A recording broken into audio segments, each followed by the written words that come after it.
Good morning, everybody. Eric Allard here at Tilson Homes. Just wanted to go live. We don't have a lot of intro for this because we're doing a little progress update on our Canyon model home here in Bryan, Texas. So we're really excited to be able to show you guys some of the progress. I think the last time we were actually pouring concrete, so that was going on. So can't wait to see you guys today. We'll be going live a little bit. We'll be Dawn's going to be monitoring the chat as long as she can. She has a meeting here in a little bit, but so we'll do the chat as much as we can. But please ask any questions you have. Again, Eric Allard, Tilson Homes. We're going to go live here from our Canyon model home in Bryan, Texas. Show you guys some of the progress that's been happening since we poured the foundation. So again, this is the Canyon model. You can go to our website, tilsonhome.com, and check out the Canyon, the floor plan. So if you can join us, fantastic. Look forward to seeing you guys out here. We're going to take a walk through the house. We got a lot going on today. The roofers are here finishing up the shingles and the ridge venting. The painters are here painting the board and bat hardy. It's going to be a beautiful farmhouse style. And the electricians are actually here doing the electrical rough. So the plumbing rough's been done. The HVAC mechanicals have been roughed in. And so now we're going to take a walk through here and check everything out. But again, we're at the Canyon model home here in Bryan, Texas. Really excited to show you guys some of the progress. It's a gorgeous day. So we've opted for the bonus room on the Canyon, which we'll show you that here after a while. The painters are here, so the posts are obviously protected so that we don't get the overspray on them because they'll be stained a darker color. But again, we've gone with the board and bat hardy. Now when the hardy plank shows up, of course, it's kind of a yellowish color. Hardy is a cement fiber board, so it's cement based. Because we use the complete James Hardie system, it actually carries a 30-year warranty. So that's your fascia. You got the pre-drilled ventilated soffit moving along here, and that allows for passive airflow. We've got the Hardie soffit on the ceilings of the porches, and then the painted board and bat Hardie. Again, we're here at the Canyon model home. If you got any questions of anything you see, just don't hesitate to ask us. We'll be monitoring the chat. We're going to come into the front door of this Canyon model right now. And again, we got a little bit of activity going on here. We got some electricians in here.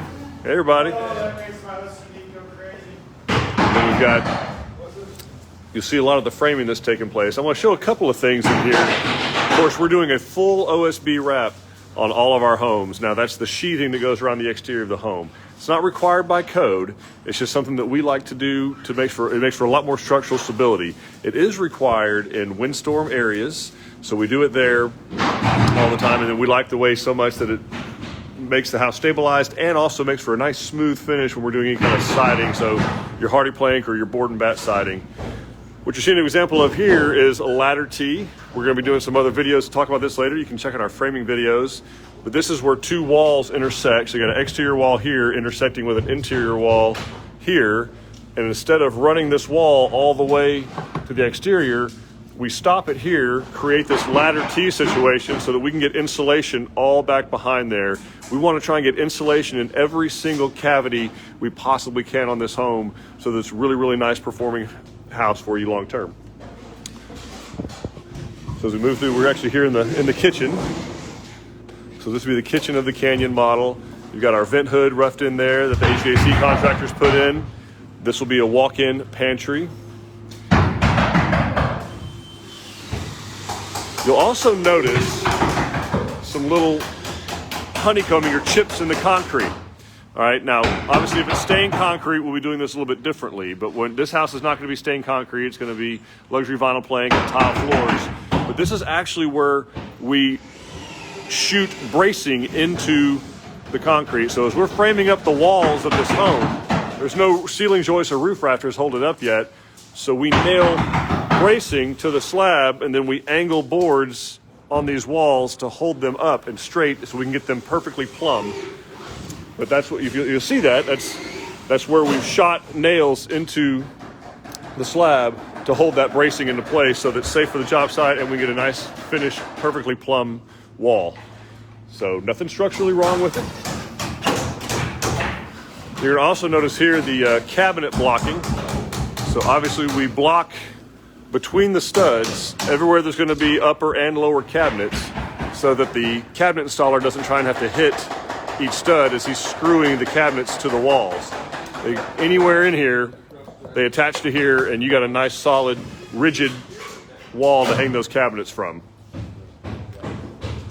If you got any questions, reach out and ask us. Anything you see about the framing you have questions about. So utility room through here, so you'll see where we have the washer and dryer hookups are going to go there. Another example of a ladder T there in the distance, so we can get a whole bunch of insulation back there. Again, it's Eric with Tilson Homes. We're out here at the Canyon model in Bryan, Texas. This is a half bath when you come from the garage. So a good place to wash up real quick before you get into the main living part of the house. You'll also see everywhere we do garages or second floors or large spans, we like to use a Boise Cascade I-joist. You know, a lot of builders will use 2x12s, which it does technically work by code, but the problem is lumber is so fast growth these days that a 2x12 of today won't carry the load of a 2x12 of 10, 15, 20 years ago. So to get a straighter, nicer, smoother finish on that ceiling, we use these Boise Cascade I-joists. They do cost a little more, but I mean, we are really, really pleased with the finished product here. It's nice flat ceiling, beautiful sheetrock job, great texture. You don't have to worry about sagging over time. Why do y'all stay with Hvac on the outside instead of green board? Well, that's a great question. We've actually have used the Advantech, the zip panels that you're talking about. We've done those before. The real issue that we have with the zip system is not from the performance. It's a pretty good performing product. The struggle is with the tape that has to be used and how kind of perfect that has to be on a job site, because it's a job site. I'm gonna walk out here and show you. I mean, it's a fairly clean job site, but there's dirt, there's dust, and Advantech requires that tape be used on every single joint on the home. Well, if that tape isn't perfectly rolled, sticky, dirt-free, dust-free, then you don't get the full benefits or the warranty of that Advantech zip system. So they're great for apartments, where you've paved the whole area before you stage any material. 91% of our customers are building out in a rural area, so it's not going to be, we're not working with a paved environment. We're usually out in the country somewhere, and we know that there's not going to be a real good way to keep that tape dust-free or dirt-free. And so we're not going to put a product on there that we know is not going to perform. So that's why we stay with the Hvac. It's a much more resilient product for job sites. It is very good at permeability and a vapor barrier and an air barrier. So it does the job really, really well, and it's built to withstand the rigors of a job site, which from our experience, the zip system is not. So that's a great question. Thanks for asking. We're going to head back inside the garage. I wanted to show some of the Sill Seal and where those J-bolts bolt the frame down to the slab. Keep your questions coming. So remember, if you go back and watch the foundation we were doing out here, you got these J-bolts that are done at various intervals that actually bolt the frame itself to the slab. Right below that, you can see a membrane right in there. That's known as Sill Seal, and that actually acts as a gasket between the frame and the concrete. Again, part of all that energy efficiency is about keeping air from being able to move into and out of the house. So it's got a gasket that goes all the way around the perimeter of the home that keeps air from being able to penetrate back and forth. Another ladder T here that we've got. Don't hesitate to ask any questions. We're here in the garage of the Canyon model home in Bryan, Texas. The electricians are here. They're getting busy.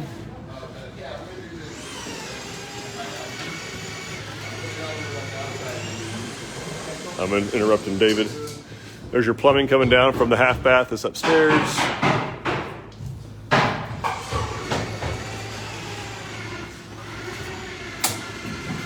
We're here in the front bedroom. I saw one that says, what's the max height of a Tilson home?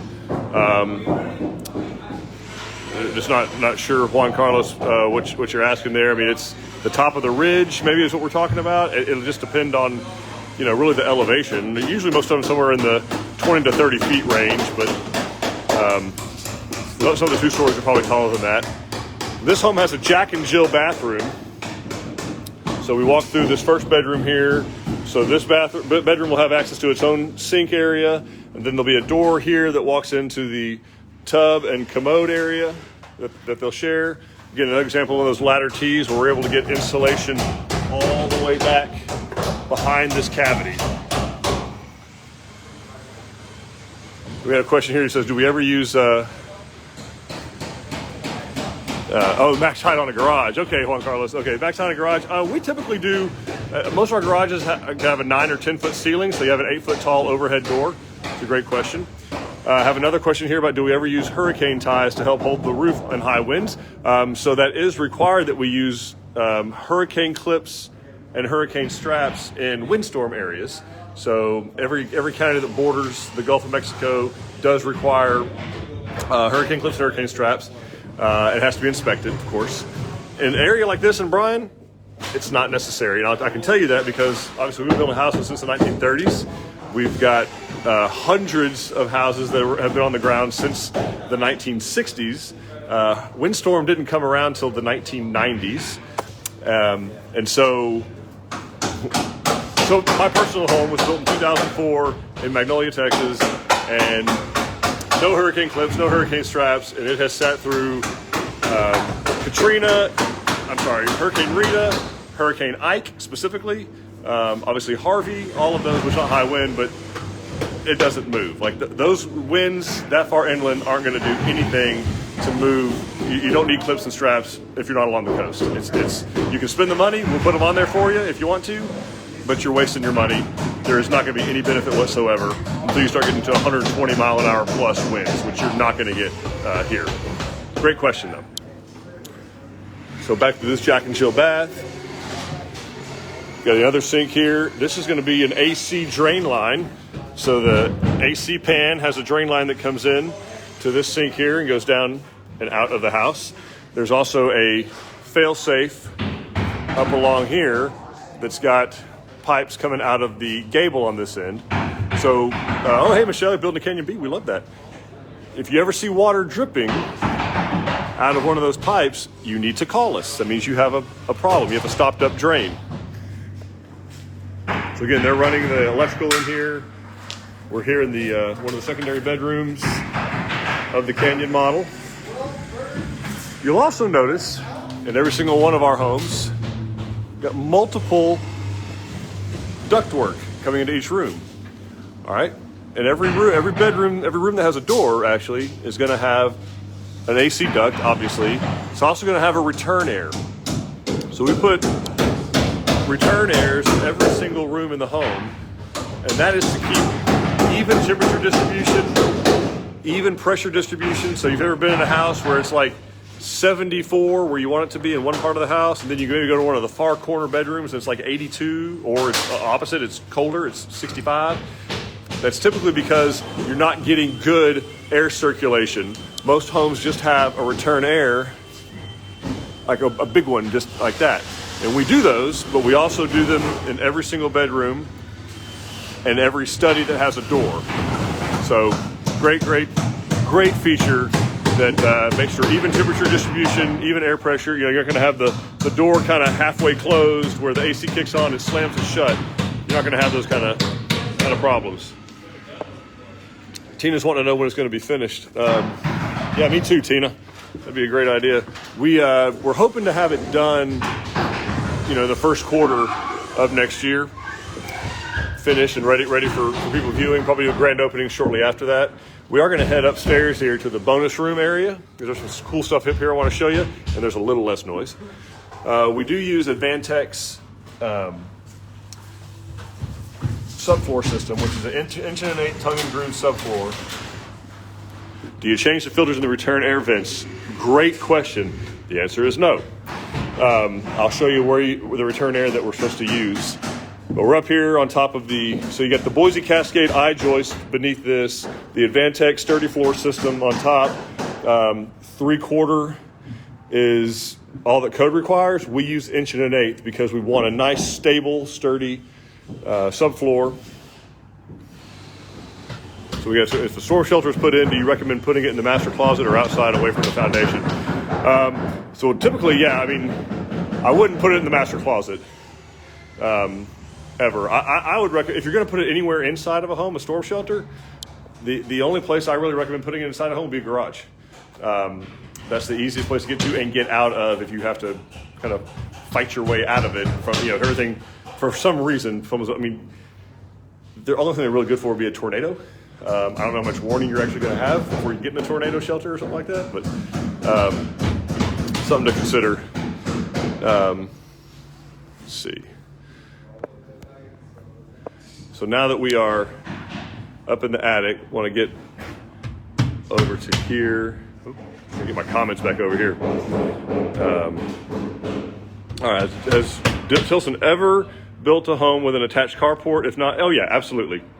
It has the same roof line as a garage, just open walls. So we're going to get into here, into the attic.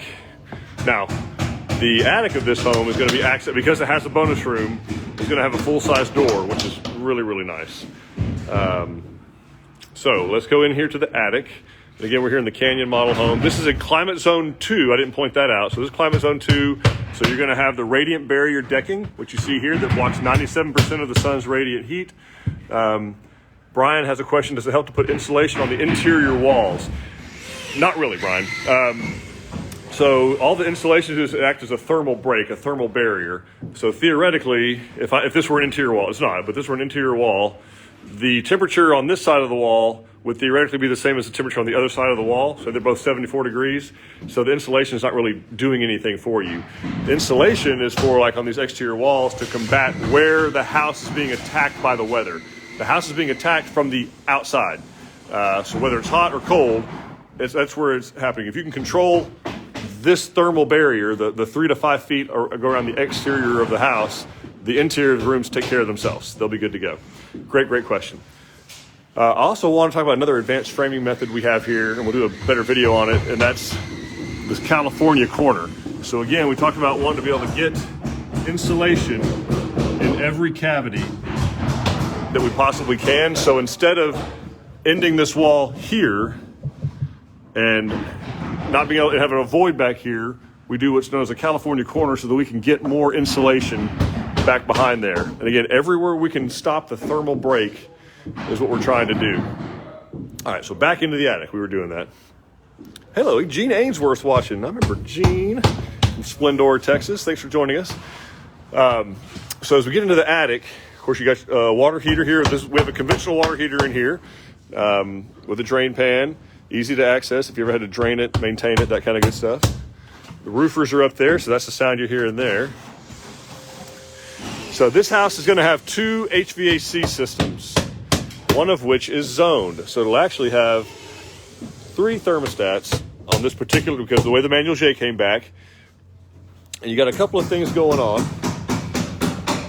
So here's your return air plenum. So all of the returns are coming back to this. So the main big return air, the one you saw in the hallway down there, it's coming in. And then all these other ones that are coming to it, you got a fresh air intake that's part of this. So we bring fresh air into the home so that you're not constantly breathing the same stale air. And then there's also the return airs from all the various rooms we were talking about. So the bedrooms that are coming to this. And then here's your other HVAC system over here. You see the drain pan sitting down there that we were talking about. So the drain pan here has got a drain line. Now this is actually the secondary. It goes out and out the end of the gable. That's the one, if you see water dripping out, that means the water, the main one is clogged. It's on the other side of this. You also have a vent here so that it can act as a siphon and water can actually drain out. This is also where you'd pour your bleach in every now and then. Probably once every 3 or 4 months. Just come up here with a little bit of bleach, maybe pour a half a gallon in there, and that cleans out any of the bacteria and stuff that builds up, keeps it from getting clogged. We don't do filters in the return airs. That question was asked a while ago, because we do whole house media filters in all of our homes. So this is a 4-inch thick media filter from Honeywell. You can buy these at your local big box store, order them online. But this works as the filtration for the entire house. So the rule of thumb is kind of 1 month for every inch. So this is a 4-inch filter. So about every 4 months, you'll want to change this out. They're very easy to find, but basically all of the air is returned from the house here. So here's a return air plenum, and the air from the bedrooms and return air is going to come through here. It'll be filtered as it passes through there, through this filter, before it goes into the air handler. Change that out every 3 to 4 months. Pour some bleach down here, you'll be good to go. There's also, somebody want to talk about, Gene says, the best home builder in Texas. We agree, but it's better to hear you say it than us. Can you talk about dehumidifier installed with spray foam? Yeah, I can, Brian. Give me just a second. But on the dehumidifier, is because, obviously on spray foam, so we'll talk about that right now. On the spray foam, all this radiant barrier would not be there. It would just be regular plywood decking or OSB decking. And the foam would be up against these rafters. So you're completely sealing the envelope of the home. All of that would be spray foamed around the exterior, all the exterior walls. So you're trapping that moisture potentially inside the home. So because we're doing that, we have to add a piece of equipment up here on the HVAC called a dehumidifier to do exactly that, to actually extract the moisture out of the air so the humidity doesn't rise up. Because you could, if you didn't have one of those, you could potentially creating a kind of a mini water cycle inside your house, which is not going to feel very comfortable. Nails. So for instance, 74 degrees at 80% humidity feels very, very different on our skin and from a comfort level than 74 degrees at, say, 52% humidity. So we want to get that humidity down as low as possible within reason, and that really creates you more comfortable. You can actually be 74 at 50% humidity as opposed to 68 at 80% humidity. That 74 will actually feel cooler because it's not humid, it's not moist on your skin. So that's what the dehumidifier is for, is to get that moist air out of the house, to extract the moisture out and exhaust it, literally exhaust it out of the house like an exhaust pipe. So going back over here to the zone system, this one happens to be zoned. That's what the HVAC designer called for. This has an electronic damper system in it. So what's that mean? Well, there's a thermostat that's going to be in the bonus room here, and then there's a thermostat downstairs in the hallway beneath us. That's what this AC unit is controlled by, those two thermostats. This AC unit has one thermostat that is for the other side of the home, kitchen family area. Now, what does that mean? I got one AC unit and two thermostats. Okay, how does that work? Well, what's going to happen is, let's say that we're not using the upstairs right now, and we're going to let that AC run. I want it to set on like 80. I don't want to pay a whole bunch to cool that right now. And then, but I've still got kids living downstairs. I want them to be comfortable for whatever reason. And I want them to be able to live at 74 degrees. Okay, so this AC unit is going to be servicing both of those areas. What's going to happen is when the thermostat here in the bonus room hits 80 degrees, which is our desired temperature up there, this electronic damper is going to have a signal sent to it by the thermostat wire that tells it, hey, we're at 80 in here. There's a flap in here that's going to close, thereby stopping the airflow to the AC vents that are in here, and it's going to be forcing the remainder of the air downstairs till that area hits its desired temperature of 74, and then the AC unit will shut off. So that's what a zone system does. It's still one AC unit that's got two separate zones. We don't do that on every single house. Not every single house needs it. This one, the HVAC technician happened to call for it, so it's done. It's done on some of our customers' homes as well. One other thing we do is down in these drain pans. That's not here yet because it'll be done with the HVAC trim, but they'll put what's known as a float switch in here. Now, this is going to condensate, just like a glass of iced tea sitting outside would condensate. So on a hot day, this is producing, cool air, 40 to 50 degree air, but it's sitting up in a warm and kind of humid attic. So when it does that, it's going to sweat some. That condensate drops into this pan, runs out these drains. If for some reason these drains were to get clogged, who knows, debris, mud daubers, who knows? We will have a float switch in here.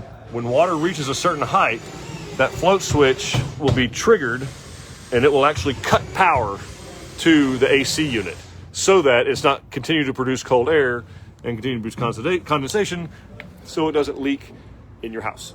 So again, just one more little thing that we do to make sure that our customers who are mainly out in the country, in the middle of nowhere, are experiencing something that they can't get help to right away.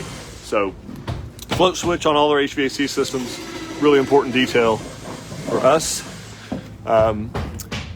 In addition to the radiant barrier decking, because this is climate zone 2, we also have ridge venting. So you can kind of see it way up there at the top. There's like a gap where the decking comes together, or in this case it doesn't. And at the top of that, there's a ridge, a place for air to move across. So you've got that pre-drilled ventilated soffit we showed you earlier in the Hardy. That allows air to pass up through this attic out these ridges, because we know heat rises. So hot air is going to rise all the way up. Some people use the whirlybirds or turbines. Some people use power vents. The problem with those is that they assume the heat is in one specific spot, which it's not. We all know that heat rises all the way to the top. So if we can get that heat out at its highest point, that's going to get the majority of the heat out of the home. It makes your HVAC equipment last longer, makes for less thermal attack from the ceiling down. This will all, of course, have insulation blown up here. So anyway, it makes for just a longer lasting, lower energy bill. We got Pex Water Piping running throughout, so nice and flexible. Don't have to worry about it getting broken. And even though it will expand to about 3 times its size, the code requires that we insulate. So we have PEX piping. If it's in the attic, which most of it is, it's completely insulated, which just gives you a little bit of peace of mind of knowing that you're not going to wake up one day to a frozen pipe that's burst and not doing well. If you got any questions, guys, keep asking. We'd love to answer all your questions as we walk through this Canyon model home here in Bryan, Texas. It's at, of course, the frame stage right now. And we are roughing, the HVAC is roughed in, the plumbing is roughed in, the electrical is being roughed in right now. Something else I want to be able to show y'all in here is what a lot of builders may not show you, is that some studs just don't pass muster. And some kind of pass muster, but we want them fixed. So towards the end of the frame stage, your superintendent's going to go through here with typically a 6 or 8 foot level, and they're going to run it against these walls to see if there's any unevenness in the wall, because an unevenness in the wall is going to manifest itself in a kind of a hump in the sheetrock. All right, if the water here is drained and installed downstairs, is there still a drain like the one in the attic? I believe there is, Brian. I think we still have to put it in a pan with a drain that goes directly to the outside, which I know may seem silly, but yes, it's still sitting in a drain pan. It's elevated as well. It has to be sitting up. It's in a drain. It's elevated in a drain pan with a PVC line that goes out. So going back to the walls here, as he's going down this wall, if he notices anywhere where he feels like a stud is kind of a little bit bowed out, I mean, some studs legitimately need to be taken out, but it's typically not as many as you think. What we prefer to do, instead of tearing it out, because it makes, you got nails here where it's nailed to the OSB sheathing, and it really makes a mess, and you got jagged nails everywhere, and then you got more holes in your sheathing. What we prefer to do is what's known as a plunge cut. All right, so the framer will come in with a saw on studs that are marked, and he'll cut at an angle through the stud. He'll push that stud in to straighten it, and then nail bracing along the side so that it still, by code, carries the load. Actually, it ends up being stronger when you do that. So you'll see where the framer has done that so that we have a nice, smooth, even finish going all the way across the house. Right here's a good example. So we came here, You know, this stud was actually, obviously bowed out to some degree. So they did a plunge cut here, pushed it in, shot some nails in it down here, and then boom, boom, boom, boom, boom, reinforced the side of it. So again, we're here to be very transparent with you. We want you to be, we have found that an educated customer is the best customer in the world. The more you know, the happier you're going to be with the experience, the more the stuff makes sense to you. And we're not afraid to walk you through a live job site where everything's happening. So we think it's really, really, really important. This master is going to be spectacular. We got a big cathedral ceiling in here. Nice, large master. Another example of our ladder tees through here. This will be the master bathroom. The shower, you're going to notice it has water in it. That's required by the inspectors to prove that it is not, in fact, leaking. So there's your what's called, it's just a shower pan liner. It's a really thick, very, very thick membrane. Very durable, very tough. Remember I told you we drop the showers so that any water that does get is below the rest of the living area. But this liner, the water standing here is proof to the inspector that this liner is installed properly, it's not leaking, and the drain is not leaking. So that's how we make sure to prove to the inspectors that everything's working like it's supposed to be. So this has a nice, massive walk-in closet. I'm sorry, did you say not to put the storm shelter in the master closet for safety reason because it will compromise the foundation? Oh, no. It's not going to compromise the foundation, Nubia. So the question is, it takes up a lot of space in your master, how often are you going to use your storm shelter versus how often you use your master closet? That's where it compromises the space. You're paying to heat and cool and paying taxes on that space. For me, a storm shelter really ought to be in a garage type area that's easy to get into and out of. My fear would be if you put it in a master closet or master somewhere, you're going to have stuff in front of it. It's just life. You're going to have, my luck, I'd have, boxes put in front of it or clothes or something. And if I need to get to it real quick, I'd have to fight my way into it. So that's, there is a shelter that has 2 exits. Okay.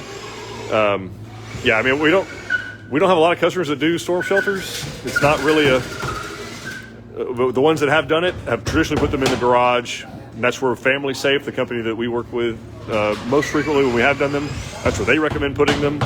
And no, it's not going to hurt it's not going to compromise the foundation. They don't weigh that much. But definitely, if that's something that gives you peace of mind, by all means, have it done and incorporate it into the design.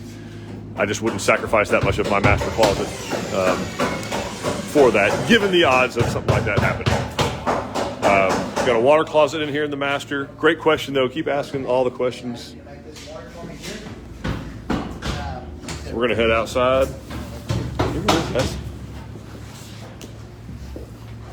Head onto the back porch, the outside living area of the Canyon model home.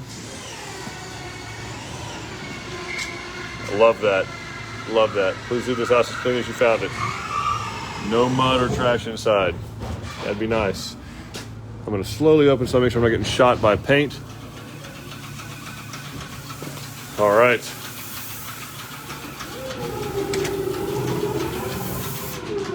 So I hear the painters have prepped all of this. Oh, when the framing is done in the bathrooms, are they putting in extra for handholds? Brian, I am so glad you asked that question. Brian's want to know what kind of blocking that we do in bathrooms, because nothing will drive you crazier than when you go to pull your towel off the towel bar or dry your hands off, and now you've pulled the towel bar holder out of the stinking wall. So yes, here we are in a bathroom.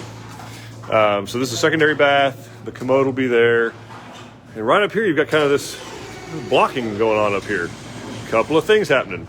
So we've got a towel bar that's going to be mounted to hang your towels on. That towel bar is blocked so that it doesn't end up getting pulled out of the wall. That's what you're seeing here as well. What's this here? So here I am in the Jack and Jill bath. I got a sink right here. I'm going to have base cabinets coming across here with the sink in it. Right here is where I'll have the little towel ring that you see, that you hang the hand towel where you dry your hands. It's mounted in here. So yes, robe hooks, toilet paper holders, towel bars, and towel rings are all blocked, and it's called out on the plans. They're all going to be blocked so that those accessories are mounted directly into material. It's not done where it's not just mounted to sheetrock. Don Pickett asked what our opinion of the zip system is. Don, you can rewind to the very beginning of this video, and we talked about that a little bit, but basically it's a good product, nothing wrong with it. It's just not really durable from an installation standpoint on a job site. It's tough to keep the tape clean, and that's absolutely critical that you keep the tape clean when you're installing that product. Otherwise you're going to get gaps, it's going to leak, and it defeats the whole purpose of spending the money on the zip system. So it's good for a place that's completely paved, not good for job sites in rural areas. We got the painters out here. They've prepped everything. They've done all the caulking, the puttying, the priming. And they're actually blocking so the overspray doesn't go on the foundation. Just little small details.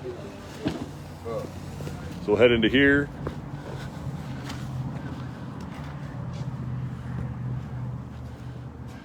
I see John K's building out in the wall area. Feel free to make face. All right, John, I'll take you up on that offer. We'll head out to Saddle Creek and take a look at that. So again, this is you got the pre-drilled ventilated soffit. That's what helps with that passive airflow going out through the ridge vents. You can see the Hvac back behind there.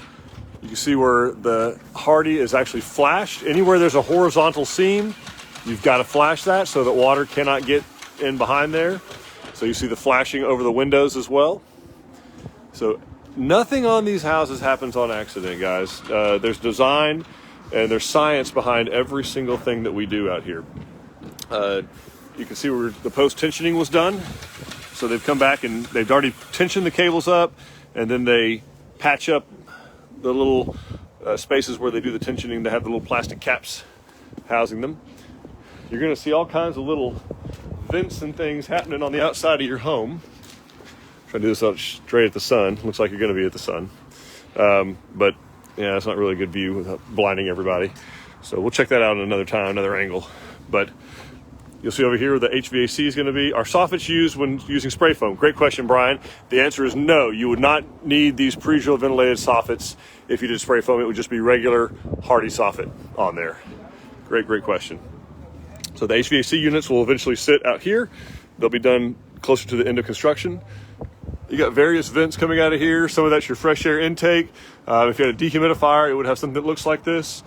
Also, some of your exhaust vents that come out. There's our two backups for our AC drain pans. They're always mounted in front of a window. So again, if you ever see water dripping out of these things, you need to make a telephone call. Something's backed up. Something's wrong. Your house is telling you, I don't feel good. Something's wrong. So you take care of these houses, guys, they'll last an exorbitantly long time. Lots of you see the cedar that we're using on the header above there. We're going to go just a little bit longer if folks have some questions. We'd love to answer any questions that you have. We are going to be doing some more detailed, higher quality videos on some of this stuff. But I want to just jump on live real quick so that y'all can have some kind of ideas to the progress. And if you have any questions, let us know. You can reach out to us on all of our various channels. So we have our YouTube channel where there's tons of information. We have our Facebook page that you're on now. We've got Instagram. We have, of course, our website. And we have 11 design centers across the state that we'd love to help answer any questions that you have about building a custom home on your land. Come in, get a cup of coffee, and get a great education. We want you to know as much as you possibly can. And, yeah, we think that again, an educated buyer is the best kind of buyer. Again, we're looking at the Canyon model home in Bryan, Texas. Framing's complete. Roofing's about done. Paint will be done probably next day or two. And can't wait to get this thing open for you guys. So again, if you have any questions, you can go back and watch this video. We'd love to hear comments, answer any questions we can. We will catch you guys next time. We are going to be live Thursday, so join us Thursday, and we can't wait to see you guys then. I hope to soon make you part of the Tilson family. Talk to you later.